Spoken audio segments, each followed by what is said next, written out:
Bom dia, hoje terça-feira, 26 de janeiro. Estamos dando início a mais uma reunião matinal. Ontem não teve feriado em São Paulo, mas depois vamos falar sobre as ADRs, forte queda ali, principalmente as ações da Vale e da Petrobras. Por aqui, ontem saiu o relatório Focus, todo mundo revisando aí a expectativa de inflação esse ano, saindo de 7 para 7,23. E também revisando para baixo a expectativa com a taxa Selic, dado que não houve um aumento na última reunião do Copom na semana passada. E dólar também revisado para cima. Mas tudo isso, comentário do Gustavo Cruz, que eu chamo daqui a pouco. Além disso, tem desembolso do BNDES, reunião de Dilma e Barbosa entre os destaques. E lá fora, bolsas sofreram bastante por conta da forte queda do preço do barril. Para falar sobre tudo isso agora, eu convido aqui o Gustavo Cruz. Bom dia, Gustavo. Bom dia, Celso. Bom dia a todos. Exatamente. Focus botando tudo para baixo, vai botando inflação. A gente vai comentar daqui a pouquinho, mas começando pela parte externa. A gente teve hoje pela manhã o Banco Central, o Banco do Povo da China, injetando 440 bilhões de yuans, cerca de 67 bilhões de dólares. Um movimento parecido ao que ele já tinha realizado na semana anterior, quando ele botou um pouco menos, 315 bilhões de yuans no sistema financeiro deles. Então, China, o governo tentando novamente deixar os mercados mais calmos, porque eles estão bem apreensivos com a desaceleração do país. As bolsas lá fora seguem em queda, bastante impactadas pela queda nos preços do petróleo, e também porque essa semana é uma semana de cautela. A gente vai ter reunião do FONC na quinta-feira, ou na quarta-feira a gente tem o resultado, mas não é uma semana que a gente tem expectativa de alta de juros, nem de corte, quase consenso que vai optar pela manutenção. A expectativa em torno dessa reunião é justamente para ver se eles vão dar algum sinal das próximas reuniões, se eles vão sinalizar que eles vão continuar a alta de taxa de juros ainda esse ano, se vai ser 3 altas, se vão ser 4 altas, se vai ter alta, enfim. O mercado está mais preocupado em relação a isso.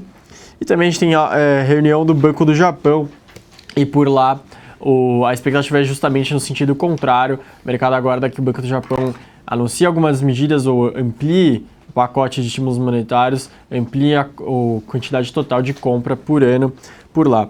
Além dessas duas reuniões, o destaque lá fora fica com o PIB dos Estados Unidos do último trimestre, do quarto trimestre de 2015, que vai ser anunciado na sexta-feira.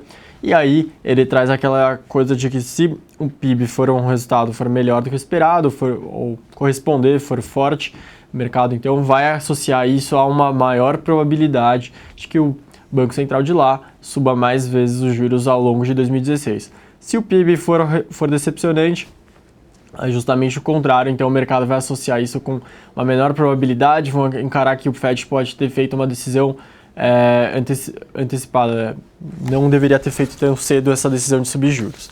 Agora, indo para a parte doméstica, a gente teve então o Focus, IPCA passando de 7 para 7,23 em 2016 e de 5,40 para 5,65 em 2017.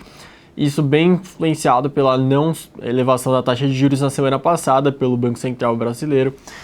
Por consequência, a expectativa da taxa de juros para 2016 passou de 15,25 para 14,64 e 2017 de 12,88 para 12,75. Então o mercado acreditando menos em uma elevação de juros ainda nesse ano, ou pelo menos se for tiver um novo aperto menor do que o anteriormente projetado. Por consequência, ele projeta uma inflação maior, ou seja, acreditando menos ainda na eficiência do Banco Central para controlar a inflação. Ainda no Boletim Focus, outros dois destaques: o câmbio voltou a acelerar, passou de 4,25 para 4,30 para o final de 2016 e de 4,30 para 4,40 para o final de 2017.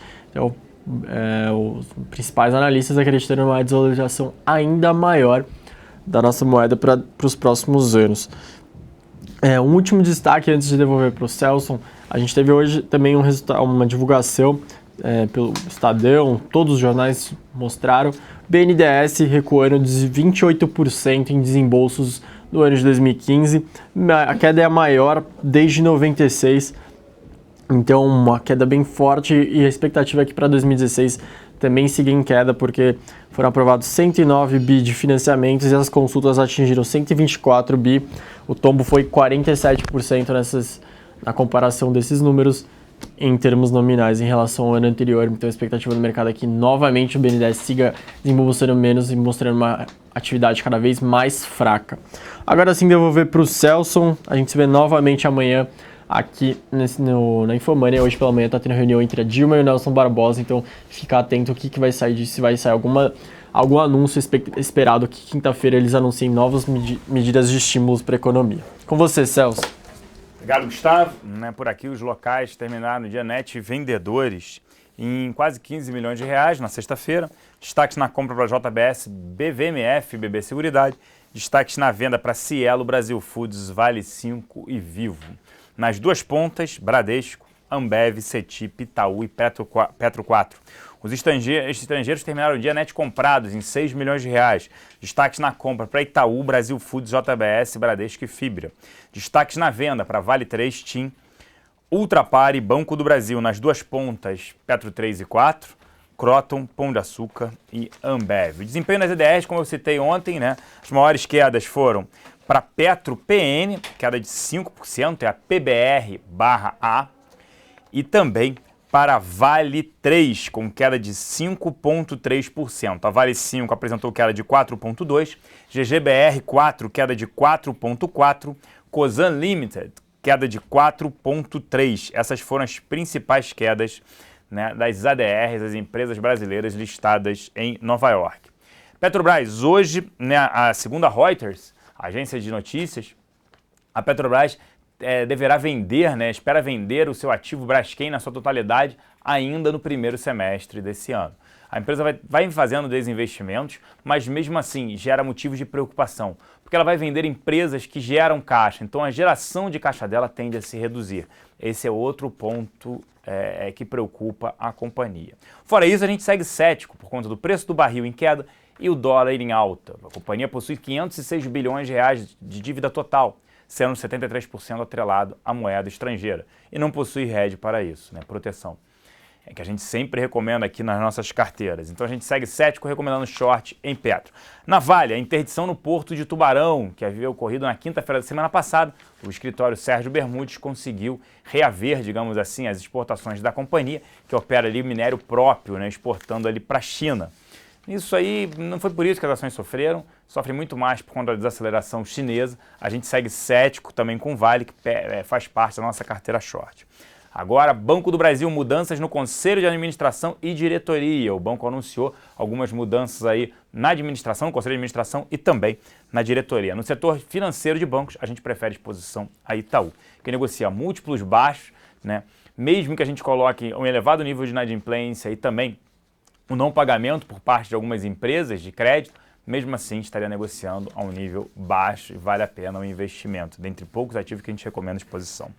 CSN, mais demissões podem vir, o sindicato ali dos metalúrgicos falando que mais demissões devem vir no setor e principalmente para a companhia. Poderiam vir empregos diretos 950, fora mais 3 mil indiretos. Isso chama atenção e demonstra o quão está passando, o quão é um cenário extremo, difícil para a companhia e para o setor siderúrgico, principalmente de chapas, aços planos, que eles são fornecedores principalmente para a indústria automobilística, linha branca, linha marrom, fogão, geladeira, máquina de lavar.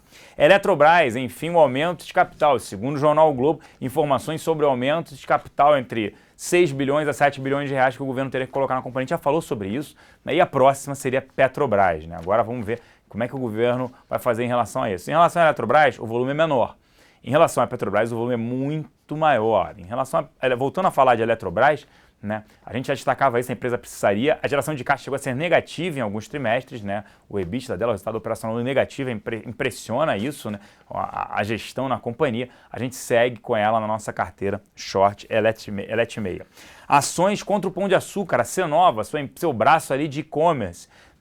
Os escritórios nos Estados Unidos pretendem entrar contra a Cenova, que é controlada pelo Pão de Açúcar, por conta de desvios nos seus estoques de mercadorias. Chama a atenção isso. A outra companhia que vem passando pela tempestade perfeita, problemas do seu controlador, o Casinoa, problemas aqui na parte de vendas via varejo, vendas muito fracas, quedas de mais de 20%, as vendas de eletrodomésticos, eletrônicos, vendas mesmo nas lojas, e não consegue repassar na parte de alimentação nem a inflação. A gente segue não recomendando exposição ativa que não para de cair. Ano passado chegou a superar R$100, agora está nesse patamar ali abaixo de R$40. Impressiona o quanto desvalorizou também o ativo. Copel falando de novo financiamento e prévias operacionais, tanto da EZTEC quanto da BR Malls. Da EZTEC mostrando que a companhia vem lançando menos, vendendo menos, né, e ainda permanece elevada a parte de estoques. As vendas sobre oferta, que nada mais é do que ela tem em estoque, o que ela lançou, permanecem em queda. Está na casa de 10%, há um ano atrás tinha sido 14,9%. A gente segue não recomendando exposição a nenhuma empresa do setor de real estate. O cenário segue desafiador.